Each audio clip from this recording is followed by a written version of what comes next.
What's up, guys? Welcome back to another episode of Mighty Brad's podcast. Today, I got my buddy Lorenzo on. What's going on, you guys? Lorenzo is an upcoming fitness influencer and motivational influencer. And what you started recently, right? Yeah, I started November 8th was the first day, and today is, let's see, November 3rd. So just under a month. We're about to, just under a month since the start of the page, to be honest. What essentially inspired you to start it? So I've had, like, my friends or some people that I go to the gym with, they've always asked me if I'm, like, shooting content, have I shot content before? And, I used to always say no. It wasn't really an interest of mine. I just kind of came in there to do my own thing and then just leave. A lot of times I just came, just put on some headphones, lift some weights, go home. But I had one of the influencers that he's with, Rise Subs. His name's like M3 Kobe on Instagram. He came up to me when I was at the gym and he was like, "Oh, like, do you shoot content?" I was like, "Nah." And he's like, "Well, you should get on it." So then I guess seeing him, and he also has a pretty big platform, so he's like 6K on IG, and then I've had other people in the past with bigger platforms say like, "Hey, you should start doing it." So I guess it started to click, and then I met my homeboy, who's also my videographer, Johnny Cantwell, at Johnny Cantwell underscore. And we were both kind of like-minded in the sense that like we wanted to try something new. So then we just got going, and we found early success. It's cool, and we're still like on the upwards trend. To be honest, it's been really nice. I've been really fortunate with the success that I've gotten in such a short time. And I'm just kind of looking forward to like what else is going on. Like what else is gonna come from this? Yeah, exactly. That's really the biggest thing is, and just trying to stay consistent. Consistency is the biggest thing right now. It's just kind of like making sure that, I do the things that I have on my checklist, for the page, and make sure that it's always growing and trying my best to keep it growing. You know what I mean? But at the same time, enjoying the process. Yeah.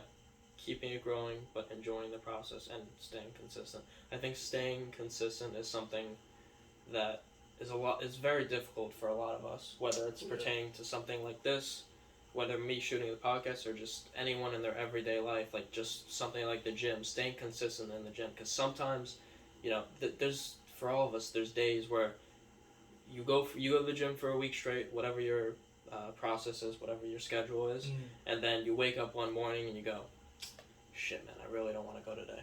Yeah. But it's that discipline and the consistency that's gonna get you to the success that you really want for yourself. I agree. Yeah, no, 100%. It really is discipline about things. Like you have to be disciplined in order to, like, they're in direct correlation, discipline and success.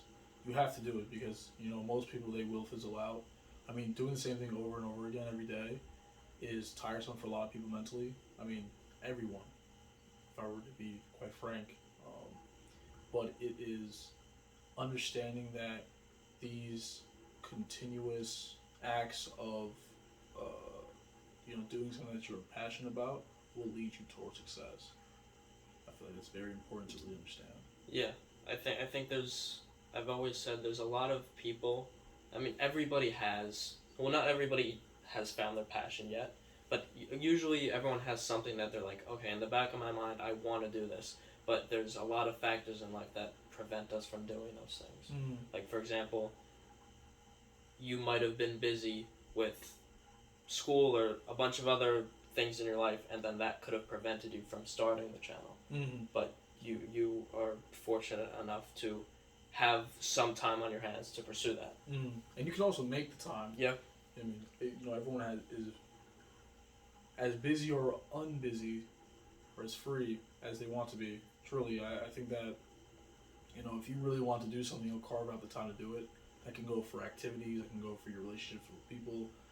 If you truly want to, for whatever inclination, keep up with somebody or keep up with something, you can do it. You just have to, like, schedule your days out. Yeah. Be more efficient. Efficiency is the key. Yeah. I hear what you're saying, because I think there's a lot of times where we can say, "Oh, I don't have the time," but then you can, if you look back and do some introspection, and look at what you're doing throughout your day, you can say, "Oh, I don't have any time," but you're scrolling on TikTok for 3 hours a day. So then, figuring that out, you can take those 3 hours to talk to that friend you haven't talked to in a while, start that business, whatever it is. Yeah, I agree 100%. I think that's really what it is. Yeah. So I want to move back in time a little bit. You grew up in New York. I want to hear what your childhood was like, essentially. Cool. So I was born in the Bronx, New York City. I was born there 2002, April 8th.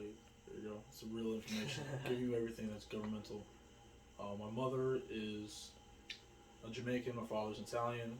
My mother's a lawyer in the city. My father is NYPD in the city. So I grew up in a household that, just based on their careers, I was in a successful household. I didn't spend too much time in the Bronx. I actually started to really grow up in Westchester, specifically like Mount Kisco area.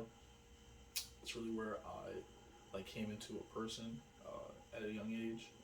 I was fortunate enough where I didn't have to question where food was coming or where I was going to place to stay. You know what I mean? Or like if I had heat or water and stuff like that. I actually was very much fortunate. My parents did really well. Had a good amount of money. I was fortunate enough where after my seventh grade year, I decided to go to boarding school, which essentially was like this college preparatory system that allowed me a head start at higher education and higher athletic experiences. Which I mean, at the time, I was an athlete first, then a student, so I jumped at the idea of going to school and being surrounded by my friends and then being able to roll out of bed and like go to the gym, roll out of bed, go to the dining hall. Very much like college, but a little bit more focused, and you have more people who actually want to be there and learn rather than do all the other things. You know what I'm saying? So that's basically a quick synopsis of how I grew up. See, that's interesting to me. Not that I know that much about boarding school, but when I a lot of what I've heard is parents are like, oh, when their kids are in middle school or early high school, they're not disciplined, so they're like, all right, I'm going to send my kid to boarding school even though they don't want to go. Yeah, but in your case, that's you wanted to school. go. Yeah, I think that's people don't. I mean, I guess that's just like basic ignorance. I mean, there's a difference in schools. As a child, I had no issues. I did what my parents asked me to do.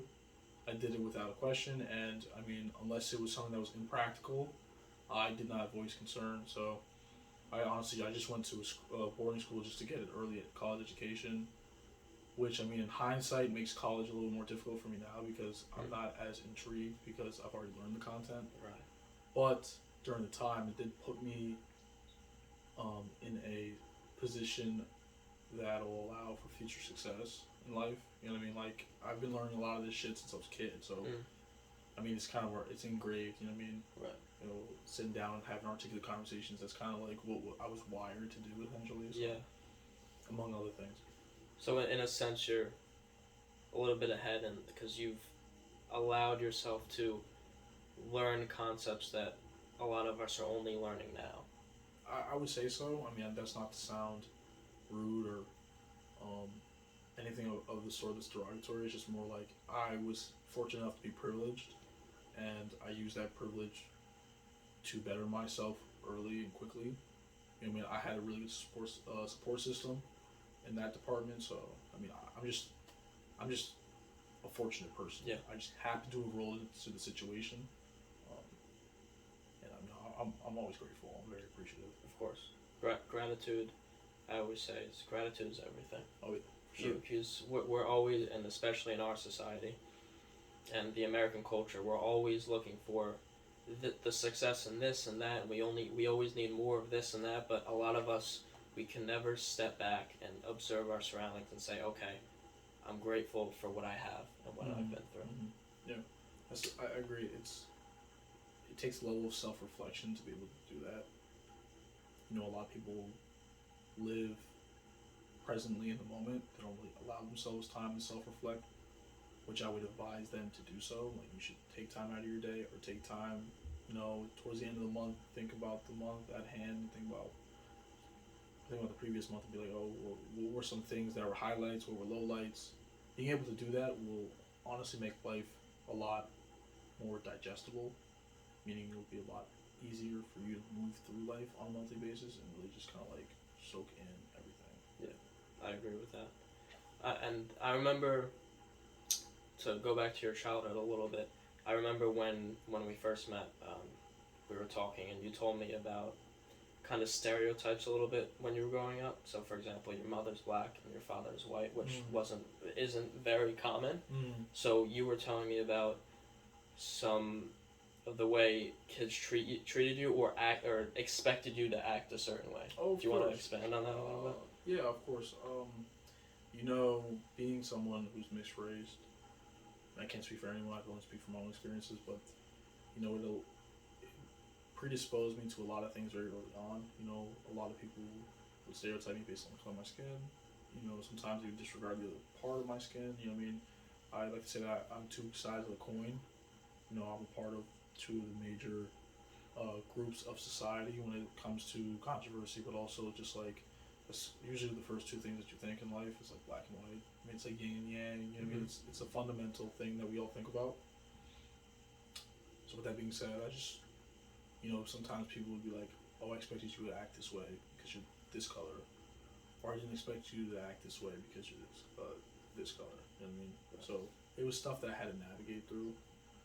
And honestly, the best way to navigate through those sorts of situations is to have a better understanding of yourself, a lot more self-confidence, self-reflection, as we're saying, and also teaching yourself how to be ahead, whether it be like, making sure that you are one of the most gifted people in the room, or make sure that you are smart and gifted, and make sure that you're taking time to really expand on your knowledge, so that like when you are in those situations, you know how to handle it and diffuse it right in a logical and like, I don't want to say nonchalant, but calm manner. Yeah. So like, if somebody were to say something offensive or something that you wouldn't you wouldn't lash out at them, and you just simply be like, no, this isn't the case, like this is what it is. Right. And then you'd be able to like, some people do it just based on like they have never been exposed to this type of person. It's new to them. Like look at college, for example. College is a laboratory of diversity. It's just like, essentially it's just a laboratory melting pot out of ore, right? And it's just like there are a lot of things that you're going to experience that you've never experienced before, and it may come off as ignorant. When you ask these questions and people are like, "Oh, like how don't you know that?" But it's like you've never been through it, so I need to ask you that question. Yeah. That person needs to ask the question. Right. So. Yeah, that's another thing. Having the confidence in yourself to admit that you don't know something, because a lot of us feel as though we need to know everything. I know I used to be like that. So, for example, if somebody were to, I'd be in a group of people and they're talking about a certain topic. I don't know anything about it, but I'm listening. And they then ask me, they're like, "Brad, do you know what this means?" And then back in the day, it's like I'd be like, "Yeah, I know what you're talking about," right? Mm-hmm. To get that feeling of like acceptance of, "Oh yeah, I know what you're talking about." But nowadays, even though somebody may be like, "Oh, you're dumb for not knowing that," I'm willing to say that, "No, I don't know what that is," because after I say that, they're gonna tell me what it is, so I'm gonna learn something new. Mm-hmm. Yeah, I agree. Like, to your point on self-confidence, you have to be able to admit when you are, unknowing of something, as you're saying. It's an important trait, like anything, and honestly, it can help you out in the future. Like, you're not gonna walk in, like, we'll use a scenario of like a job, right? You walk into a corporation, or you walk into a major business and you act as though you know things and you can't prove to do it. That's worse than being like, "Oh, I don't know how to do this. May you guide me." Because at least it shows, like, to your point on self-confidence, that you're confident enough in yourself to be like, "I don't know how to do this."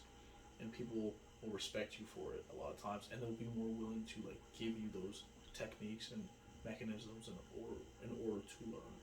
So I think that's important, as you're saying. Like, I 100% agree. Right. Yeah, and being like just goes along with being honest versus lying. Mm-hmm.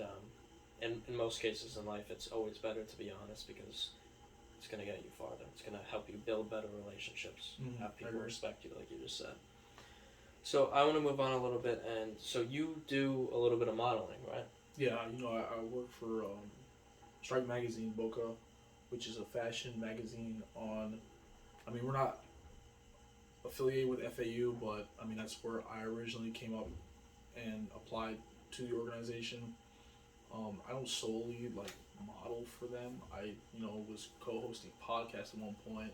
Was a stylist, or I am a stylist, and I was helping out with like the social media, so the Instagram. But every once in a while, I'll find myself like modeling for a shoot, which I can't really tell you too much about right now because we are in the process of publication. But I'll do it with them, and then I will like freelance. I have different people that sometimes someone will hit me up and be like, "Oh, can we take photos of you?" or "Can we like take some photos?" And I'm in the future hoping to pick up something with someone. I'm still thinking about it just because I am a business major. I'm just trying to like secure a career in that department before I start doing anything else. But at the same time, I'm gonna let life flow, and, like figure it out in that sense. But that's pretty much it. When did you start modeling? So I started doing it.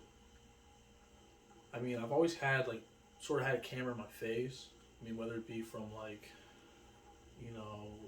in high school, I found myself getting into a lot of shoots with like, athletic shoots. So I used to run track at my school, and then used to take photos. I used to like, play basketball on the basketball team. And, like that was like the biggest thing at school. Yeah. So a lot of times I found myself like behind the camera, or in front of the camera rather. And then when I got here, kind of amplified a little bit more in the like kind of lifestyle, casual sorts of situations. Me and my friends at the time, we were all like kind of recognized as people that like to wear clothes and put clothes on, to wear like certain types of clothes. You know what I mean? And like we were open to doing different things.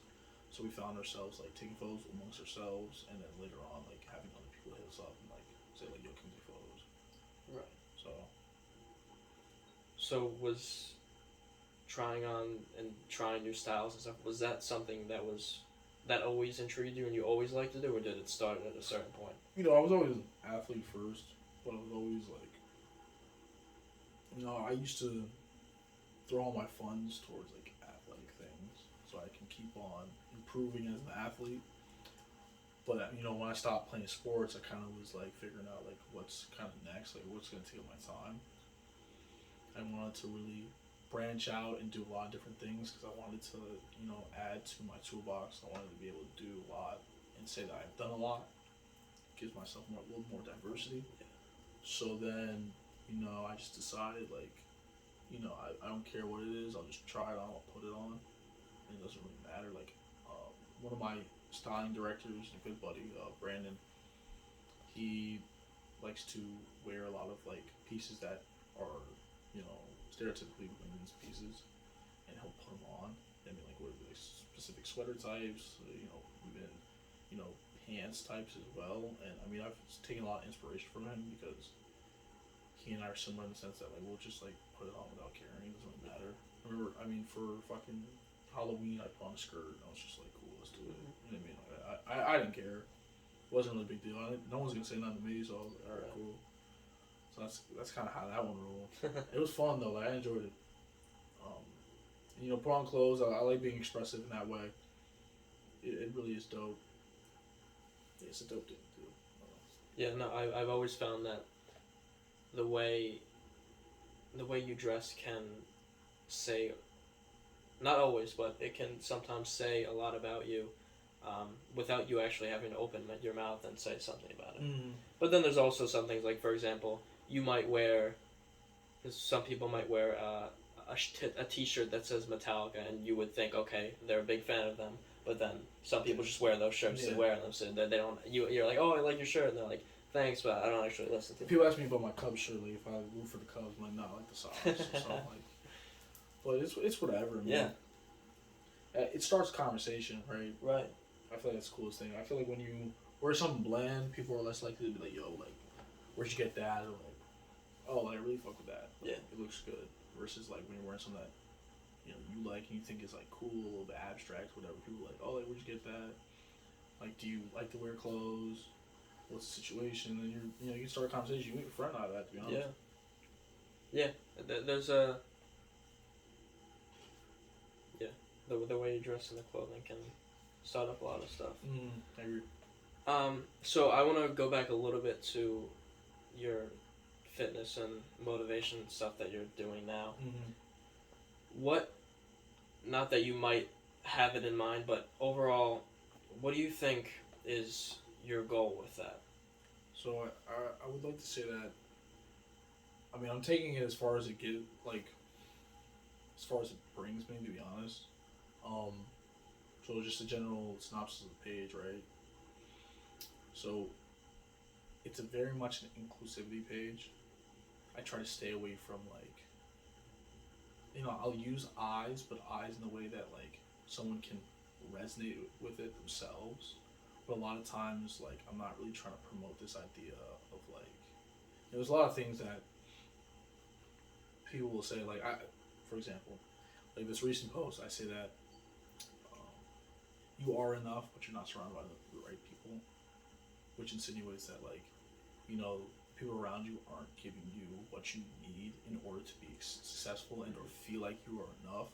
So the point of the page, essentially, with that in mind, is that somewhere where you can kind of boost yourself up and really appreciate yourself. And I just happen to use fitness as a way to bring forth that idea, because it's a passion of mine. And a lot of it right now is just kind of like me at the gym, whatever.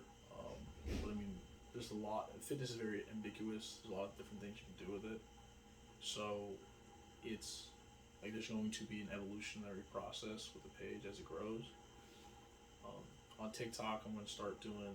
I got a mic probably coming in when I get back, and then I'm going to start doing more that sort of stuff. It's going to be similar to a podcast, because you kind of come in with a little snippet of something that you want to talk about, or it may be gym culture, maybe just things that you've noticed as you are walking around the world. And I mean, from there, I'm just taking it wherever. Yeah. I mean, I really I'm coming in with an open mind, and honestly, I'm just coming in to create and show me as a person, or show that side of me, and really try to help other people. That's the biggest thing, is trying to be selfless with the page. The point of it is not for personal success, though it is in the back of my mind.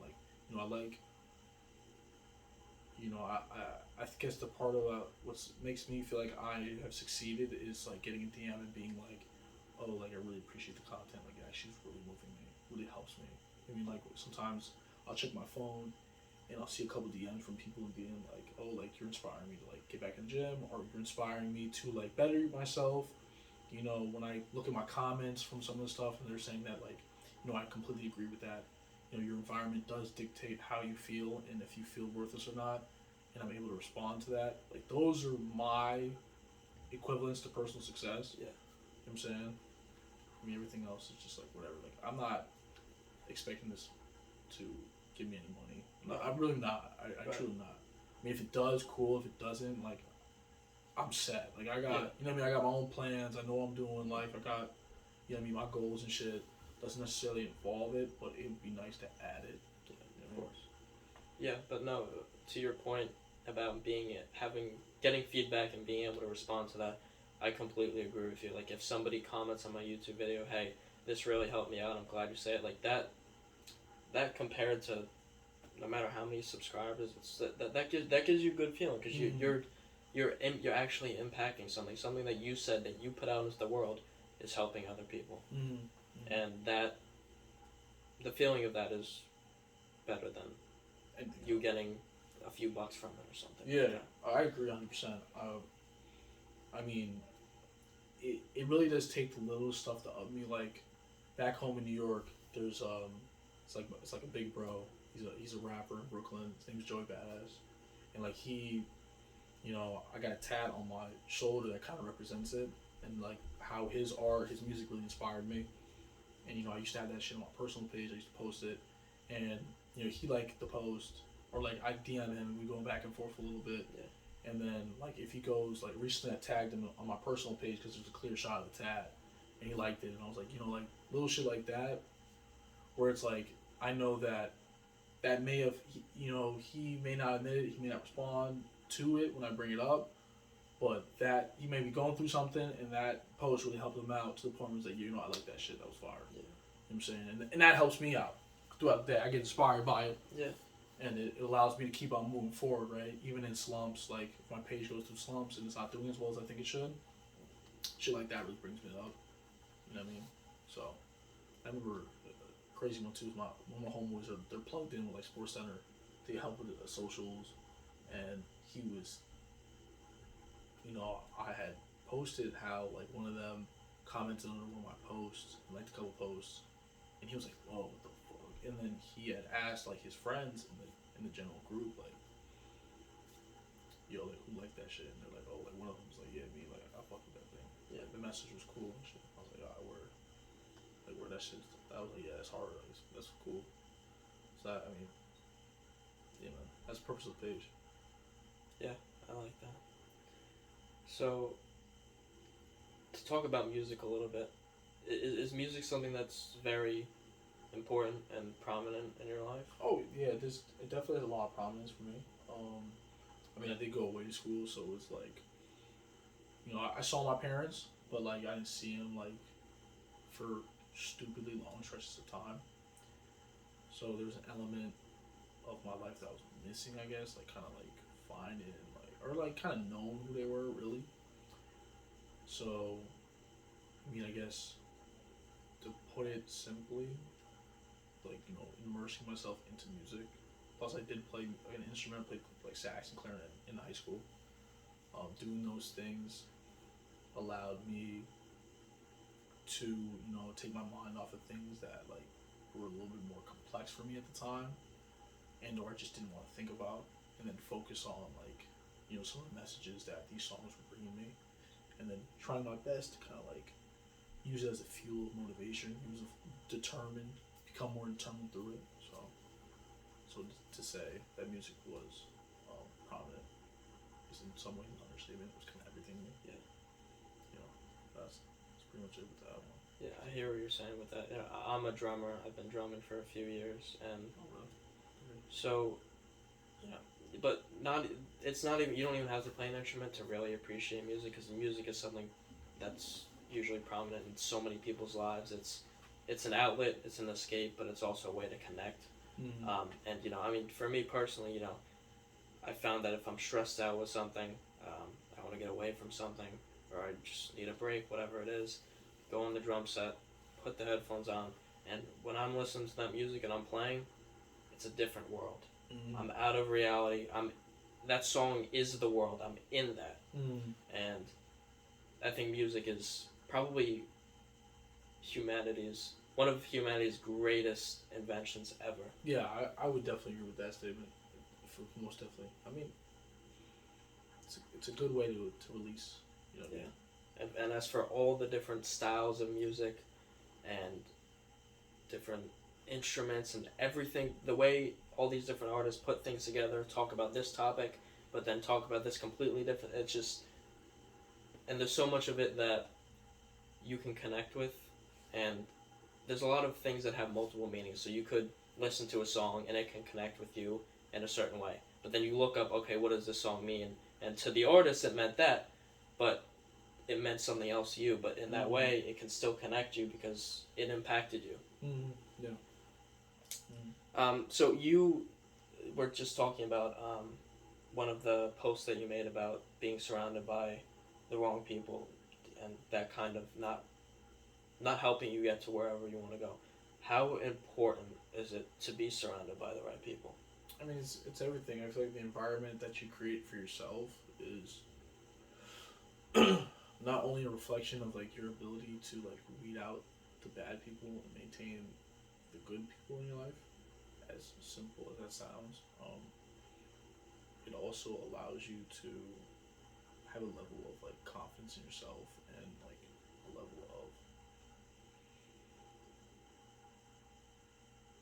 of respect for yourself as well. But I had to say, like, I mean, if you don't surround yourself with the right people, are you really respecting yourself? Yeah. I mean, like, do you really respect like who you are as a person? I mean, I try my best, to allow people to come into my life and to leave. I mean, they come and go as they please. But fundamentally, like, if they are to stay and or if they want to stay in my life, I have to see like what are they offering to me and what am I offering to them. It's a two-way street. And if I feel as though it's not really offering me peace of mind and or positivity, and it's just kind of being a hindrance or a crutch, then I don't see the point of having that person there. I mean, yeah, I mean, there's a lot of people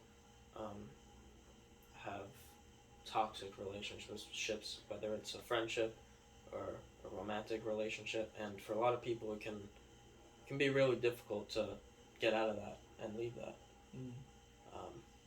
But ultimately, to put things into perspective, if you're with that toxic boyfriend or that toxic girlfriend or that toxic best friend, you have to look at what you just said. What are they bringing to you and what are you bringing to them, and are you helping them? And if you're helping them and they're doing nothing but bring negativity into your life, there's no point in keeping them around. I agree. So I want to bring up a quote of yours from one of your posts. Cool. Just have you expand on it a little bit. So one of them is, when you arise in the morning, think of what a privilege it is to be alive, to think, to enjoy, to love. Yeah, so that, I coined that off of, I was looking at my Snapchat, and there was a girl who had reposted that. I think I have the specific name of the quote. Let me just shuffle through it. Yeah. So now, some things I do write myself, but other things I do coin from other people. Right. It resonates with me in that specific time, and I just decide that I think it's good enough for me. So that quote is by Marcus Aurelius. Oh, okay. Aurelius, yeah. Aurelius. But I definitely, like, when I listened to that, I was, moved in the sense that, like, you gotta,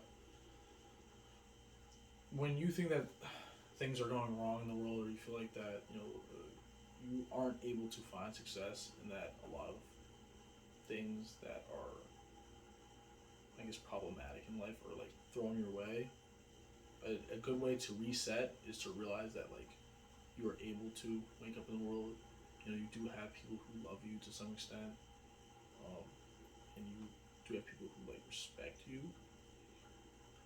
It may be hard to find that or realize that, and you might not realize that, that person who loves you, you may not be as connected with, but they have that utmost respect for you, or they care for your well-being, right? But the point of the quote and how I interpreted the quote was, you just gotta have to reset and really realize that when things are rough in life, that you do have certain things that are still present, that if you take a second and really think about it, you'll realize that. So I think it's important to keep in mind. Yeah. That just goes back to what we were talking about before, about the gratitude for what you have. Mm-hmm. Because and if you can never be grateful for what you have now, no matter how much money you have, no matter how many relationships you have, no matter how much of anything you have, it will never be enough for you. Yeah. And people gotta realize, if you were to look at, where both of us are in life right now, it's like we're in a first world country, like we have the ability to use things such as technology to, not only better ourselves, but also, better other people. So to say that, to really, obviously we all have our own issues, whether it be internally or externally, but to be unable to appreciate the things that you do have is a disservice to yourself and also the people that helped you get what you have. You know what I mean? So yeah, it's important to really realize. Yeah, you can also think about it in the sense of, like, I like to relate this to discipline sometimes, and you think about your ancestors and everything they went through. Like, no matter, like, the amount of ancestors that you've had, if they didn't survive, if they didn't go through all the hard times they did, you wouldn't even be here right now. Mm-hmm. And trying to think about everything that now, of course, you looking back, you're not going to know exactly what they went through. Mm-hmm. But obviously, the world was at a point a lot more difficult for everyone than it is now, in a sense, if you know what I'm saying. Mm-hmm. And without them going through all their difficult times, you wouldn't be here. So you have sometimes to look at yourself and think, is what I'm doing worth it for myself? And is what I'm doing what I'm passionate about and what I truly want to do with my life? Because if it's not, then you're just living to live and not really for yourself. I understand. Makes sense. I want to bring up. I wrote down one more of your posts that I want you to expand upon that I thought about and have thought about before. You said that nothing is stronger than a broken person rebuilding themselves. Yeah. You know, actually, I posted quite well because a lot of people resonate with that. But it's true. Like, you know, we all have breaking points, whether it be physical or mental, and you know, if you allow those points in your life to be a way to teach yourself something, look at it as a lesson, then you will come out of it being a much stronger person. You know, a lot of things will, you know, life's not like sunshine and rainbows, bro. Like, you know what I'm saying? Like, happiness isn't something that is easily attained, and or maintained. So you have to understand that there are gonna be moments where you are broken down, that you feel like the world is against you, but you have to use those points as a way to reset yourself and, you know, plan out ways in which like you're going to make sure that you can be happier for longer periods of time, or refine that, or you know, require that happiness. So that's essentially the premise of that quote. I think. I mean, of course, nowadays mental health issues are bigger than ever, and I think a lot of what happens is we get to a really dark place and things aren't good for whatever amount of time it is, whether it's a day, a week, a year, and a lot of us, we accept that and we say, okay, my life is finished. There's not really much I can do to improve, but a lot of the times it's that little change in perspective in your mind. What if I can make my life better? What if I can try this one thing and it'll get me out of this rut? It's you always have to think about what if. Yeah, definitely. And use those what ifs as a, you know, honestly as a way to spring yourself up. Because from those what ifs you can kind of like, if you let it, you know, it can be a avenue for like organization and organizing yourself in a way where you do start to plan out ways in which you can attain your what if. I mean, what if I made that one decision, and then you jot out like decisions, right? Like, you know what I mean, maybe I should spend more time like focusing on myself. Make sure I spend enough time like, you know, learning how to budget things, learning how to like, you know, learning how to finance my car, learning how to like, you know, surround myself with other people. You know what I mean, kind of use that as a way to like figure out what to do in order to better your life. Yeah, and it's such an important thing to do, and you know, I mean, especially nowadays, the human mind is kind of, in a sense, wired to look at the negative things and look at all the negative possibilities that can happen because it wants to survive. That's what it wants. And sometimes you have to look beyond just what the brain is kind of like, okay, we need to survive, but you're like, okay, I want something more than just to survive. So I want to also, one of our last points to touch upon, but the gym. The gym is a place for a lot of people to build muscle, to look better, to lose weight, whatever your goals are. And it's also an outlet for a lot of people. So I want to ask you what essentially got you into the gym and what has kept you in there. I mean, what got me into the gym is, I mean, I was an athlete growing up, as I touched upon earlier. But also, it is an outlet for me. It's a time where I can, you know, fuse together a lot of times music and, you know, working out.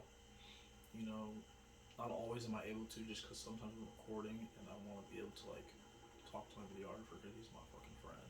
I mean, like he's not just like my business partner, but I mean, honestly, a lot that's allowed me to keep going is knowing that like when I get in there, like I can just pop on some headphones, I can listen to what I want to listen to, and I can just like vibe and have fun, and you know, there is like you also learn to appreciate your body, you understand to appreciate um, like what you were given. I mean, like every day I appreciate the fact that I can still like work out, and that by doing this it's going to improve likelihood of longevity. So I mean, I always keep those things back in my mind because I like to live in the present, but I also like to look towards the future and assuring that like I am good in the future. So and I've had bumps in the road, I've had hiccups that like the gym's allowed me to get through. You know what I mean? Um, I don't know. It's definitely allowed me to like improve in a lot in multiple ways. So that's why I keep it around. It's cool. Yeah. But when the day comes, I don't need it. Then they will come. I'll probably find something else that's just as good, if not better. Yeah. I just kind of take it day by day, Right. I think that's a good way to look at it. And sometimes I can think about it, and I think about the gym, and it's like, okay, we're going to a building, and we're just taking weight, and we're just doing these random movements, and it's weird, Mm-hmm. but those weird movements, those repetitive movements, get you to build the muscle that you want, to lose the weight that you want to lose, to get those endorphins going, to feel better about yourself. Mm-hmm. And like everything you said before, the gym can help everyone. And also, you gotta understand, like, life is repetition. Yeah. You know what I'm saying? If you haven't already noticed, you know what I'm saying? Like, we do everything in repetition. I mean, if you wake up, take a shower, brush your teeth, get up, go to class. You know what I mean? Sometimes you gotta go to work, but life is in constant repetition, and being able to cope and be content with that repetition is important. I feel like people don't really get that. You know what I mean? And if you are doing things that are positive in repetition, you will see an increase in like your overall happiness and in your livelihood. And on the flip side, like anything else, if you are engaging in repetitive actions that are negative, you are going to see yourself, break down. You're gonna feel your perspectives on the world are gonna be a lot different. Yeah. I mean, but you have to understand, like the world isn't repetition. Everything we do is repetition. I firmly believe that. You know what I mean? Like, no matter what, there's a set amount of things that you'll do every single day, and there's no going around it. You know, like you gotta fall asleep and wake up every day. So I think it's important to realize that. Yeah, I think there's an aspect of one of the most important things that a lot of us don't realize is what you say and what you put out into the world is a lot of what you get back. So, like, for example, if the habits that you participate in throughout most of the days is negative, a lot of your life is going to be negative. But if you, again, on the flip side, partake in habits and build habits that are positive, then more positive people might be flowing into your life. You might be granted more opportunities by the universe, by God, whatever you believe in. And I think the power of our mind and the power of habit, our power of belief, is something that we don't appreciate enough. Yeah, no, I agree. And yeah, so overall, I appreciate you coming on. I appreciate you bringing me, man. Yeah. I do, truly. It was a pleasure. So we'll catch you guys in the next one. Lorenzo, thanks. Yeah, appreciate it. Thank you. Thanks, guys. Appreciate it. We'll catch you in the next one. Peace.